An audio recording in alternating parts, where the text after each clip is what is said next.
All right, it's noon, we can go ahead and get started. Let's start with the approval of September 17th minutes. I need you to roll call first. Oh, we do, don't we? Yes, please. I thought I was skipping. Okay. Melissa Woodall, Here. Marion. Here. Melissa Bixby. Here. Joe. Here. Angie. Here. Okay. All right, Bobby's here. Thank you. And now we can do the approval of the minutes from last time. We have a chance to look at those over. Follow up on Alright. that. So follow up on the meeting minutes, there was a question from Chairperson Woodall regarding demographics when we were talking about the KPI, key performance indicators on the budget. And I think most of that related to the age of riders and demographics of riders. And so we looked at our scheduling software. It does not, there's really no information that we achieved or gained through our scheduling software as it relates to demographics. However, surveys are probably the most, the best way that we can obtain that information. And so we just received the 2025 survey. And if you look at page 46 on that survey, it talks about ridership as far as age of riderships. And again, there was probably less than 50 people that responded to the survey. So it may not be an exact representation of our system population, but it does give you some indication of those that participated. And the ages there it mentioned was 34 to 45 would be a large age group, at least of the participants that, or people that participated in the survey. If you look at the 2023 survey, on page, I believe it's 18, that's 18 of your packet. It shows that 56 to 65 was the age range of riders, most riders at that, during that survey time frame. So, again, that's just the information that we have. And there's more information about demographics. And then also, we want to say thank you to First Presbyterian Church for sponsoring the free ride day on November the 29th as well. So, appreciate that. And then, lastly was the parade attendance. We participated in the Veterans Day parade and also in the Christmas parade. I'm not sure if you saw the dancing Santa Claus on the front of the bus. We'll take a break for that. Did a great job. But that's all the comments that I had related to the minutes. We got a motion to accept the minutes? So moved. And a second? Second. Okay, roll call. Marion. Yes. Melissa Bixby. Joe. Melissa Woodall. Yes. Angie. Yes. All in favor, none opposed. Now we're gonna talk about some things that are having to be done on a kind of, city budget cuts, having to make some reductions. First, we're gonna talk about opening a public hearing to discontinue the Rogers Supercenter route, the whole route. Ken? Yeah, and I'll be happy to kind of how we got here and where we're at. So, you know, the board of directors have had to make some tough decisions. And as that, a part of that was eliminating vacant positions. And at the time, we had 2 driver positions that were vacant. And so, you know, we have, our total cut package that we're looking at is the 2 driver positions and, 150,000 in operating and 125,000 in capital, which totals, roughly just under 400,000 overall for the 2026 budget. And so, you know, obviously that has some impacts to services. And so, you know, we had to look very closely at what we could do. And we looked internally to see, you know, where can we make cuts internally before we start affecting services. And so we made some adjustments to contracts and, internal services to try to, you know, make, service cuts as little as possible. but that's pretty significant when you look at the total dollar amount. And one of the things, you have to have drivers to drive the bus, to drive the route. And so we looked at the, performance of each fixed route. And the super center, it is about 35% of what any other fixed route, operates at as far as ridership performance.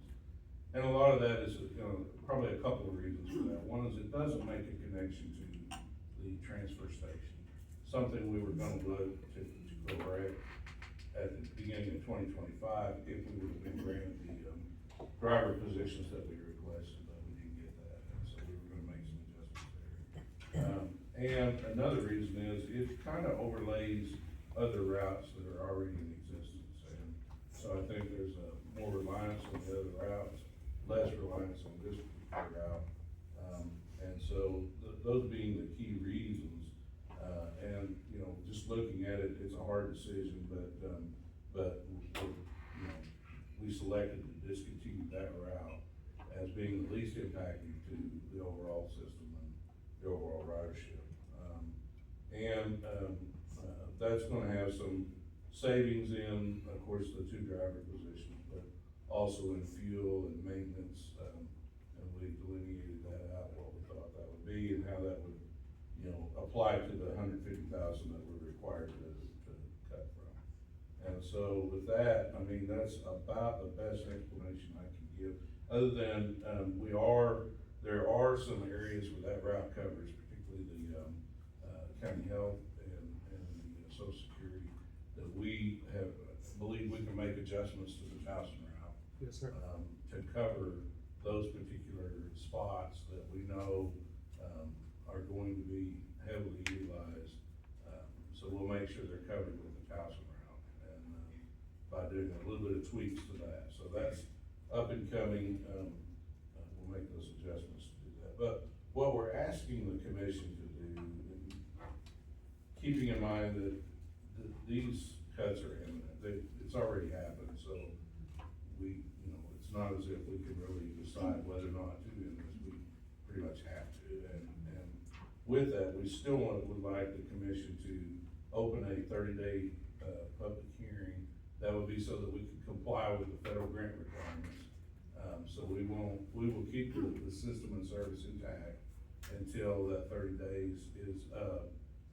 And we're hoping that any information that we learn through the public hearing, we can apply that to our other services and figure out a way to ease the transition or soften it as much as possible.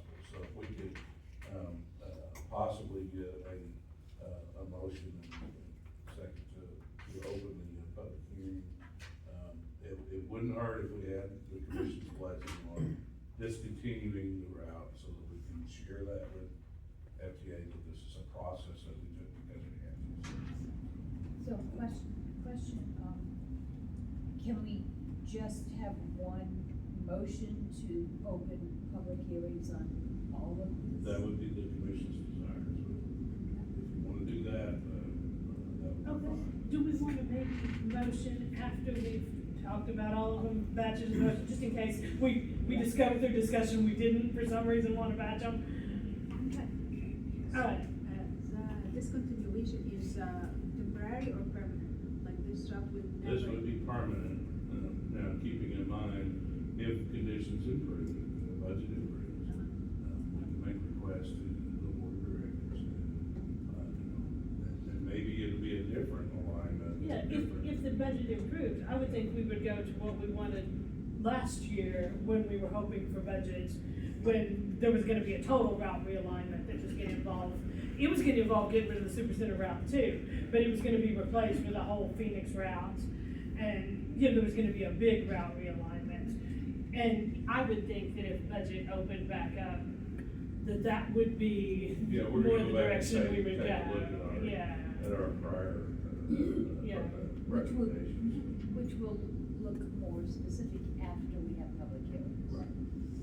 But even though the public hearings on this are kind of a moot point, because it's happening regardless, I think there could be some feedback, a particular stop that gets a ton of feedback, you know, maybe we can find a way to put it into another route, or, you know, find some sort of workaround for something that proves to be a big thing, maybe we can do something about for somebody. Don't love it, but I think of the big route changes we could make, that's the least harmful to most people, because I think a lot of the Supercenter route can still be served by the Rogers route and the Grand route. Like around the college, where that part, I think you could hit a lot of those stops with the Rogers and the Grand. And to the south, where the Towson route. I feel like though that, even though it looks like it's the best thing, that it's not only necessary, it's also the least damaging.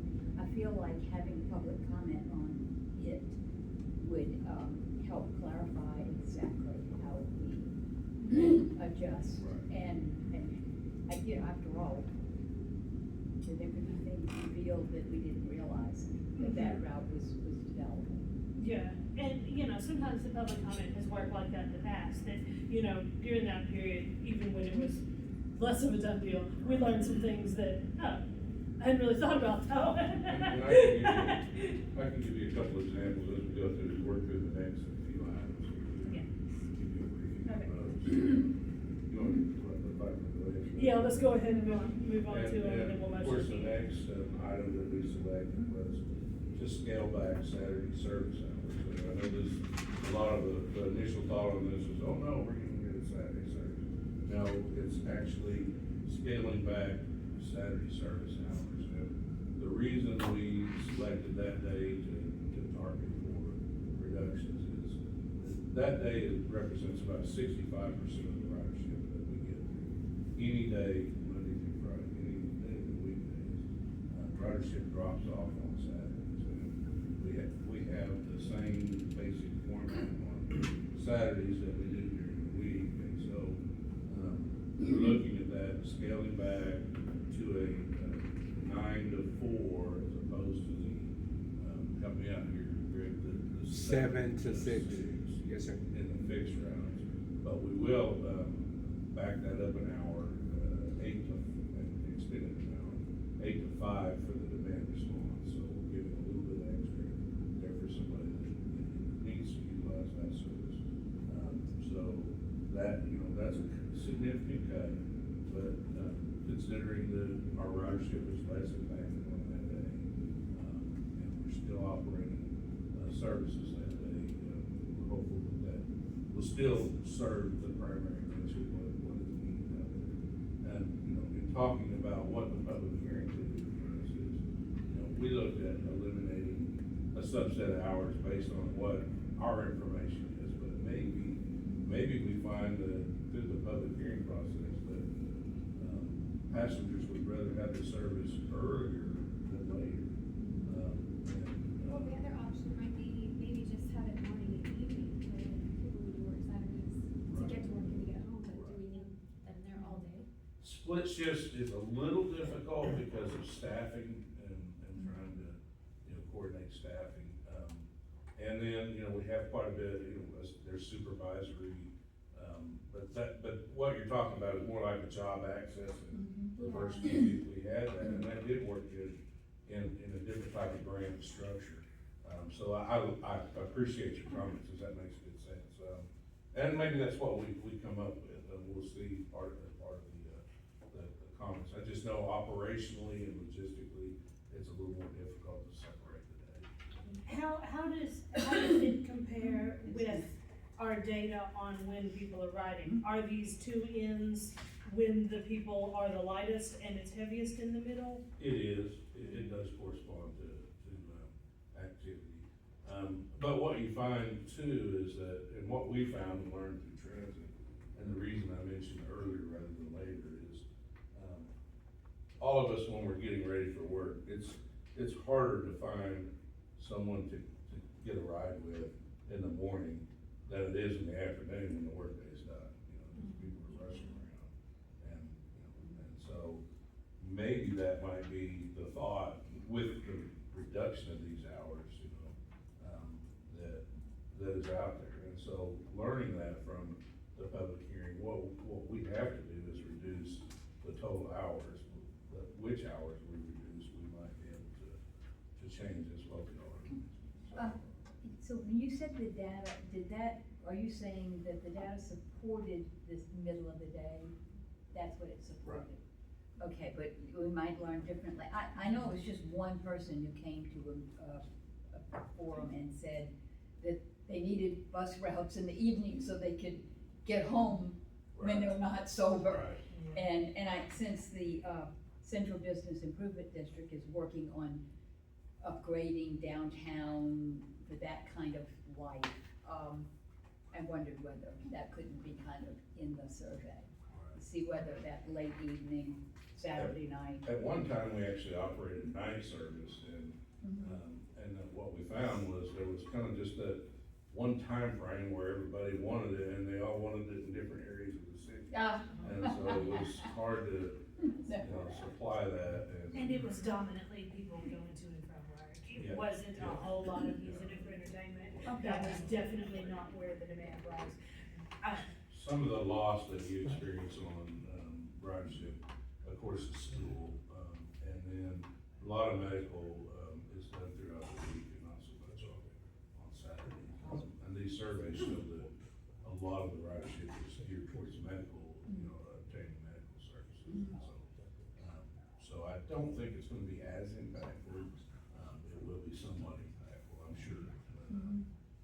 But, again, we'll look at all those things, and if we can make it work, and if splitting up the day makes better sense, then we can take a look at that too, so. And this particular solution also helps with some federal compliance that we're having some Yes. challenges with driver hours. Right, thank you for bringing that up, because the FTA is now looking at, federal motor carriers regulations, and we've always had a separate set of regulations than federal motor carriers. When you think of, someone driving a Greyhound bus, so to speak, they're on Federal Motor Carriers Administration rules and regulations. FTA operates separately, but obviously, throughout the course of the day, the driver has, a transit driver has opportunities for breaks. At the transfer station in different locations where, maybe somebody in a Greyhound bus or may not have that, they'd be behind the wheel all the time. So I think that's kind of the reasoning that they've been separate in some sense. But they are taking a strong look at the total driver hours, and what they're indicating is no more than 10 driver hours in a shift. And so, right now, we're operating up to 11 and a half. We do provide a lunch break in there, but still, it puts us on the cusp of being, violating. If they were, it's an NPRM, so it's a notice of proposed rulemaking. It's in discussion, but it hasn't been formalized or finalized. So if they were to go that direction, we would need to make some adjustments for that. And by lessening the overall hours on the Saturday, that gives us room to actually make adjustments throughout the work week too. And so it does kind of help us in our overall compliance with federal requirements, should those go into effect. And, we can be more prepared for that. Will the new slow fill CNG help us with that, or does it only count road time hours? And we actually kind of figured that in our. Oh, we've already in our counted it. production. Okay. So we were hoping to add that to more service. That kind of went away, Yep. but anyway, but yeah, that's part of the reduction. All right. So The anyways, the main feedback that we always get from everybody is that they want Saturday service Virginia Lynn, and that's not gonna happen, and, it's just not gonna happen, but I don't think that I don't think that the little bit earlier and a little bit later is gonna significantly have that many facts. I think there's a little more flexibility on Saturday too, for some folks. yeah, and again, this is something we're looking at for this year as far as this particular cut of the 150,000. We're hopeful that we don't experience that again.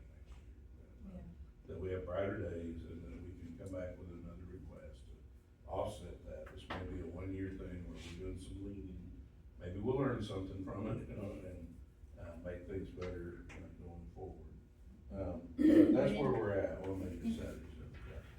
In talking to the board, I think it's critical to mention that once you lose riders, it takes longer to get back, and they suffer, the riders suffer. This is true.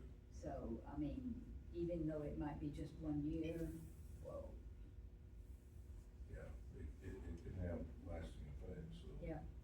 So I have a question about the riders that we're gonna lose. Aren't they going to be also going to each stop? Like we're using the other routes, or it's not each stop?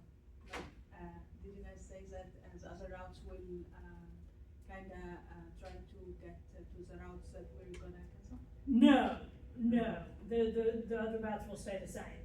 What I was talking about was that you can use a different stop that's on a different route, like say you're going to the college. There's a supercenter stop that's near the college, kind of on the library side, but there's also one that's on the Grand route, that's on the front side, kind of on the subway Sonic side. And you'd go take that, you'd walk across campus to the Grand route, to that subway side. So it might mean some inconvenience. Yeah, it's not as convenient, but I think there's some reasonably accessible coverage from some of the other routes to some of the top stops on the supercenter is what I was trying to say there. Not that the buses were gonna do anything different, that the riders could do something different. You know, the stop you used to use that was the real good stop, may not be the stop you use now, but there's still a stop you can get to. Except for maybe the social security. Oh, yeah, they were working on these two that were hot spots, that there's not. Yeah, those changes are going to be in our Townsend route. So the Townsend route will include those stops. Yes. So Very good. And and those were smart stops, those are busy stops. Okay, the holidays, service? So, the holidays on limited service, what we did is look at that, and though that is very utilized for, persons that don't have any other means of transportation, and, you know, we've always tried to present the system as have reliance on our services. It is a cost, it's a considerable cost for, a much lower ridership than what we have any day of the week.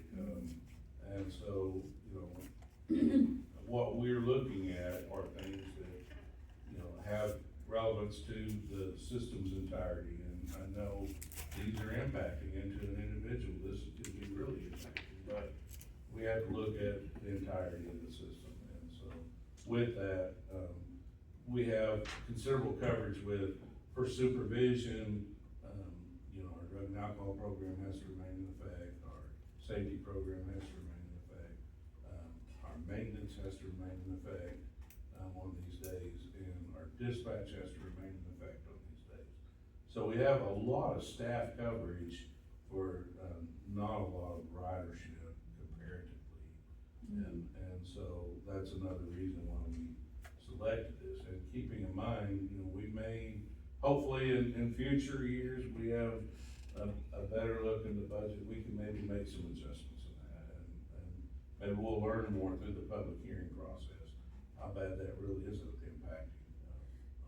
Do you have a percent for that too? What did it was less than 10% of our overall. it's like around 6 to. But it's somewhat equivalent, but just a little bit less than what a demand response day was. I think we were talking about 53 passengers a day, is what we were looking at for the whole system, for the whole day.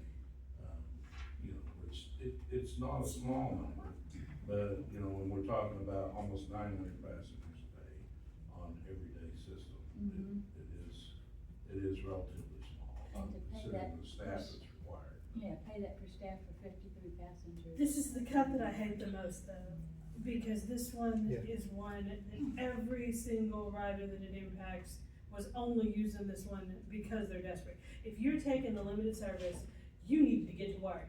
You will lose your job if you were not there today. This was the option you had, you know, or you have a medical appointment, but mostly the limited service is people getting to work. it's not, those are usually holidays that there isn't a ton of, courts and medical appointments and things, that's people getting to work. And I hate it, cause those are people that are, relying on us for a day when our service was not optional. I mean, we gotta do what we gotta do, but this is the one that I hate. The way when you gotta, I guess I'm ignorant, I don't understand, tell me more about what the limited service. Okay, so, on the days that the city recognizes as a holiday, let's say, Thanksgiving, and there's Thanksgiving Day and the day before Thanksgiving. And so, everybody's closed on Thanksgiving, but the day before Thanksgiving, we operate limited service. And, a lot of your office staff is not working that day, but you still have to have a considerable amount of office staff to cover what's required by the grant and for safety and Yeah. all of that. So that would mean on the day before Thanksgiving, these individuals that wanna ride would have to schedule in advance of that day and get on our books so that we know how many people are riding. And then we put out that many buses based on the ridership level at that time. But in addition to just the buses that we put out there, we still have to have the other staff. And a lot of that's federally required, and so, So this It's is people costly. who need to go to work when Right. most people don't. well, this offices and, those kind of jobs close. Restaurants and stores and, carers and hospitals and things like that, they don't close. Yeah. And a lot of our riders are people that work those kind of jobs that, they don't have the office job and the school job and things like that's out. They gotta be there on Good Friday and the day before Thanksgiving and those kind of days. Also, it's, every hour that they work on those days is overtime. Oh. It's all overtime work. Oh, For all, that is a big for, gap. for all staff, it's All overtime. staff. And just put it in perspective, it's 8 days out of the year that those adjustments have to be made. And so, looking at It is it, less days, you're it right. is less impactful day. We do understand, we share the Yeah. same sentiments about the impact that it has. But when we're talking about the staff, the buses that we run, and the overtime that we pay on top The of less regular people time. affected for the dollar amount that we're Right. saving. And on those, like, doing that, pulling the data, if limited service, we have, for example, 50 people for limited service. If I go look at the week before, the week after on the same day, we usually have that same amount of people. Actually, it's more people just on our demand service. That's not including our fixed route. And so we're talking about 800 to 1,000 people on our fixed route on top of what we do on demand. And so we're looking at 1,000 plus people. But we're only serving 50 to 70 some people on that limited service day. So, the balance, though those people are going Yes. to work and sometimes it could be dialysis, but it's the most less impactful, option, so. Tough cut to make that. It is. Okay, the TAP program. And the TAP program is another one that I think is gonna be impacting. It's a transportation assistance program that, was developed somewhere back in the early 2000s. And, we've been able to maintain that program this year, but it is a giveaway, for lack of, a better explanation, but where we're providing, vouchers for agencies that have the severe need. And, so we looked at, when we had the discussions at the November 17th budget meeting, when the board had those discussions, they looked at revenues as well as cuts. And so, I kind of tried to look at this in the same perspective, and, there is a good loss of revenues, that we are, basically giving out for, ridership, and that we might be able to get those if we, could discontinue that program and and hopefully use that funding to offset further cuts. And, cause as you can see, I feel like we've gone about as deep as we need to go here, to make Yeah. those, cuts. And so, that is why we selected that program, ending that program, discontinuing that program to offset, further cuts. I wonder whether, having some offered to agencies, but requiring that they pay for some of it. I know that these nonprofits don't have a penny to waste or even to spend, but to me, that would kind of assure that they have buy-in that those were necessary tickets, not, oh yeah, we got a free ticket. And you're segueing right into what I feel like might be a resolution to this, at least at some point going forward. Which, we've talked about and we actually have an RFP out right now for it, which is the fair access system. And, with that, it is a very, I guess you could say, you could use that system as an agency. You could have your cards printed up with your agency name, you could sponsor that program, so could be some agency sponsorships with that particular type of media. And we can make some adjustments that we really can't make now because it's difficult, but we could do some fair capping. That means if you ride so many times a week, maybe your next ride's free, or maybe we decide that, I don't know, let's just say you were impacted by limited service, we know who these people are, maybe there's some adjustments we can make there, I don't know. That's part of what we can learn maybe through the public hearing process, but I do think it's going to offer us some alternatives that we didn't have before. And right now that RFP is slated to be out till December 26th, I think it is. Yes, sir. And we've gotten some feedback from, vendors, about, wanting to provide us a proposal for that. And that is in the budget. We will probably request that be carried forward, as we finish out the procurement through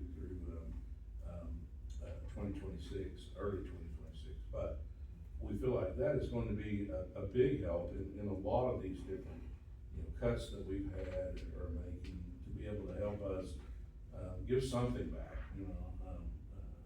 especially if we can do fair capping and, especially if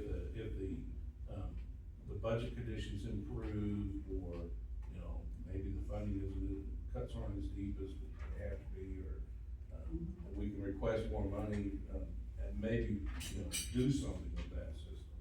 I think that would be a good way to, it'd be a good tool that we can use, is what I think.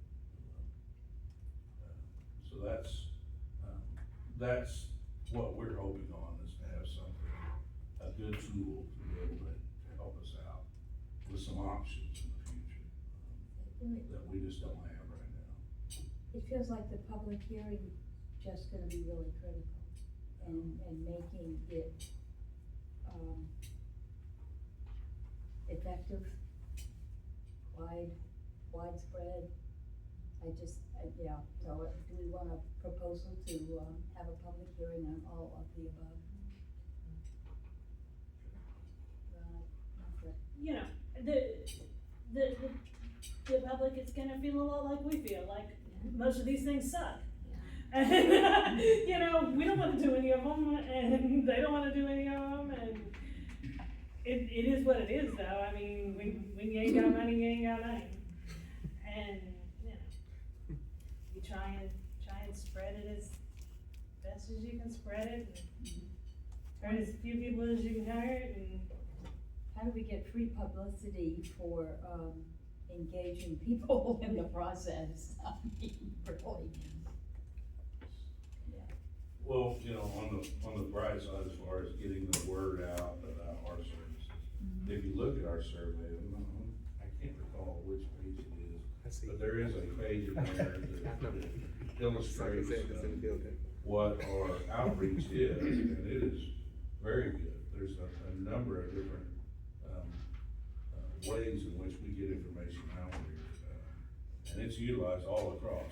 Yeah, we have, we're definitely gonna be sharing on our social media platform. Of course, we are going to, it's gonna be on our website. Arkansas Gazette is in the building, I believe. So, and so I do, believe that this word is definitely gonna go out. Of course, we gotta share this information with all our partners and, of course, the agencies that's gonna get this word that, you know, some changes are gonna be, made in our TAP program. So of course, I know they're gonna be, Have we reached talking out to about them it. so that the news isn't the first place they hear this? That is the plan. Okay. And so, before we put out anything, from the, as for these changes in the public hearing, which is still gonna go out today, Mhm. but, Nancy is making those Okay. contacts. Cause, you I know, was waiting on you to vote on it. Yeah. you know.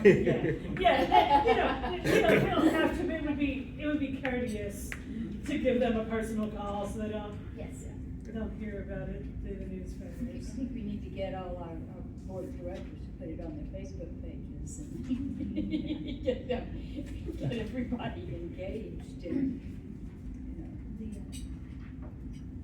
So did you make the motion, Joe? Got a motion out there.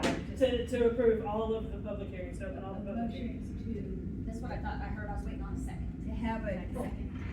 Second. Okay, and roll call, Angie? Yes. Miriam? Yes. Melissa? Yes. Joe? Yes. Melissa? Yes. All in favor, none opposed? All right, now we're gonna talk about the slow fill station. We haven't touched on the slow fill station, but So I did find the page that, at the page that shows the different methods of leaking out. These eight sources that get the message out. it's a good Phone spread. apps and apps. It's a good spread. Yeah. As far as the CNG station goes, they're gonna mobilize on that, I think, January fifth. The contractor, consultant, perform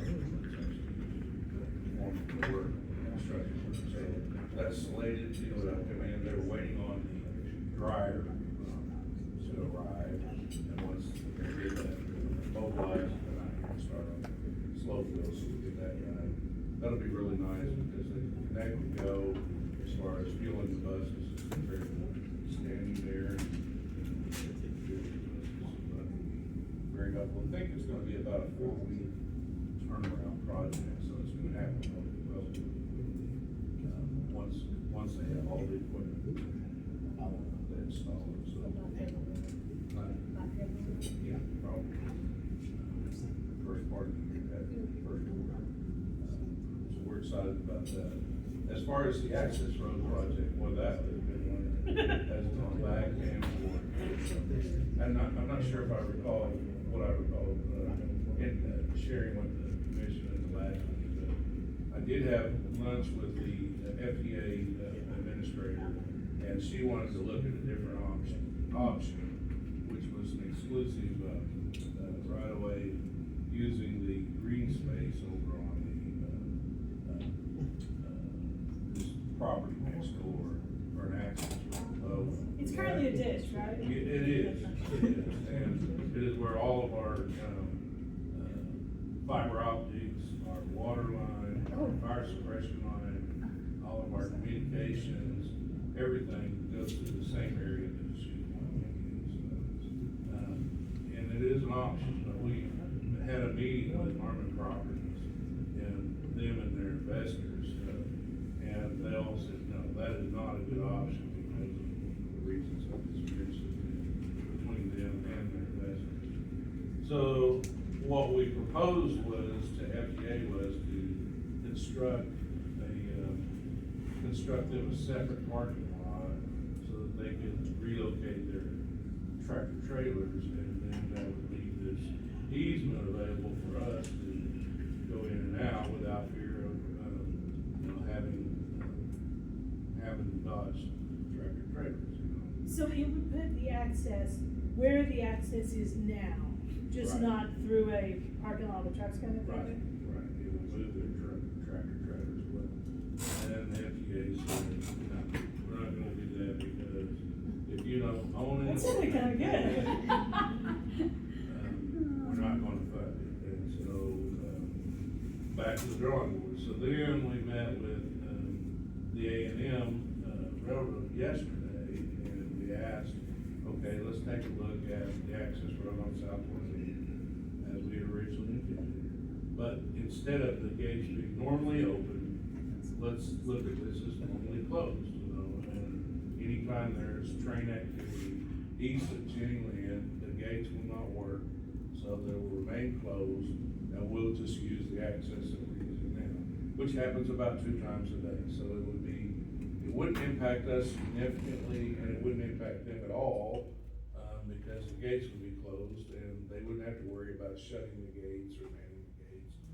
And they indicated that, no, we can't do that, we don't think, because federal regulations will not allow us to free roll anywhere in a crossing is there, even if there are gates. And we're like, well, can you check on that? And so they're checking on that to see if that is truly a federal regulation.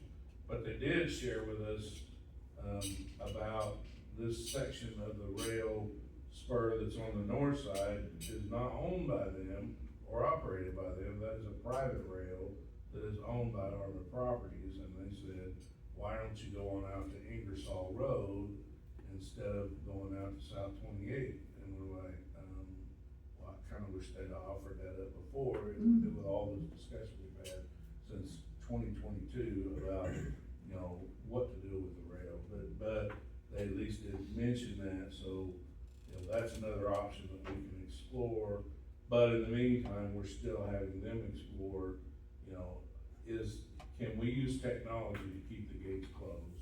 That would be our preference, and go out to South 28th Street, and that would mean anytime that they have rail activity going on in the spur, those gates would be closed, and, you know, our operations would be redirected out to where they are now. But it would reduce our having to go out that way, several times a day, and it would, because that is getting to be more and more difficult as that business grows,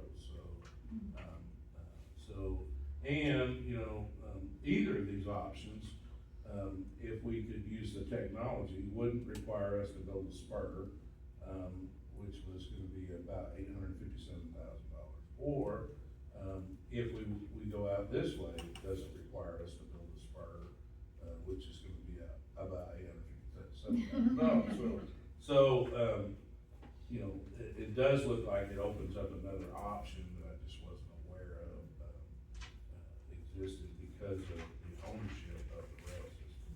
But that's where we're at, and so we're exploring those options, and looking at that now. But, yeah, that's where we're at. Wow. So it's been a back and forth thing, like I said, since 2022. I've got a timeline on it that shows all the activity, it's about 10 pages almost, but yeah, but we're narrowing it down, we're getting there. So that's our update on the accident. All right, now the commissioners forum, what do we got? Anybody got anything? We touched on the RFP, you said we're getting more than just response from MO, that we're getting some other vendors that are trying to show us product, getting us some bids here. Good, that's great. I know we discussed it a while back, we discussed the rider who was having some trouble with drivers seeing her and her son, and we were talking about some fixes to that. Have we made any progress on fixes for visibility, or did this turn out to be a little bit of an isolated incident? I think that was more of an isolated incident. Yeah, it was an isolated incident. It was dark. It was an accident, and we took care of it. There wasn't anything at the stop that we needed fixed? That No, it would was make it more visible? time change, and so Okay. that's just being more vigilant. I think it was an early morning situation. It was really early in the morning, Yeah. and the driver just really made an accident. Where they was at, it was close to the shelter, really dark, Just and couldn't- just, I'm gonna call him that now, and I Yeah. actually watched the video. Well, that's it, I knew we And were I looking, missed- I knew we I were missed looking into it how to too. fix this. Yeah, I had to watch And I was even Yeah. watching for it. Yeah. I didn't see that driver missed it. yeah, I had to watch it twice Okay. too, to kind of Okay, like, oh, but okay, so. it's not something we Yeah. need to worry about making. It happens, permanent fix. around this time, you know, and even when it gets darker quicker, you know, that's just, you know, we make sure we stress to the drivers to be vigilant, make sure you, do your best in looking, and we try to rectify the situation as quick as possible, so we did, and we reached out and we took care of them, so. yeah. Great. That's all I got. Citizen forum, we got anybody, got anything to say? What you got? First of all, I wanna know if I can get, if you guys mind, if I get a picture of Oh, you sure, guys go with ahead. the poster. And I am going to do exactly what Joe recommended and share on my post some of the cuts that are being made that are gonna affect a lot of our ridership. Yeah. That Facebook, I mean, that post, that city post was, yeah, slap in the face. And so we go. Go ahead. And I knew what I had. You got mine? No. Look this way. Try to stay out of those pictures.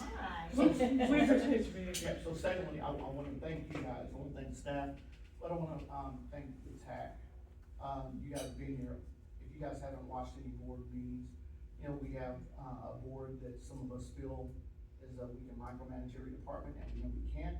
So it's because of people like you that are serving in these roles, and people like you that are serving in your roles, that allow this guy to present to us.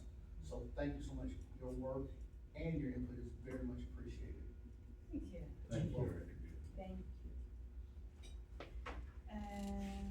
We need to figure out when our next one's gonna be. Do we need to have one? I don't know that we need to have one in 30 days, because it's not an active point this time as far as these changes are gonna be made regardless of the feedback, so it's not the big rush. When would they going to discuss these changes It's ongoing, that people 30 just days send in their comments. And then we just take action based on what their comments are and try to mitigate any problems. I know it's contrary to what we normally do, Right. but yeah, being lieutenant and it has to be done. So if I could suggest maybe March, because January and February is kind of notorious for having bad weather, and it's hard to put out a date and then have to Yeah. change it. Yeah. So March I feel would March be sounds good. safer. Yeah. And we would probably know more about how the changes has affected things and have more information for Yes, you. we will have had a little chance to Yes. run them, Yes. and even a little bit of chance to tweak, to Right, do a few live adjustments, and we always do that, every time there's a change, in about a month, there's a live adjustment. so, I mean, anything 11th, the 18th, I don't know what Ken's calendar says. I mean, I'm pretty well open. I know spring break is a little difficult for a lot of people. Getting the We spring. wanna be sure to What day? avoid that. Yeah, we don't wanna get that. Let me check. It's checking the date, you might be out of town, we don't know. There's some training. Do we know when spring break is? I think I'm the looking at the 25th, I think it's that last week, It was towards the end of the. yeah, cause it's, Third. yeah, 21st, yeah. And, you know, we can always adjust it if we find this has conflicts with, we can work towards it. Is there a particular day that works better for everybody? I know Thursday. Thursday works We better. can do that then, that's fine. Okay. Oh, okay. I'm in class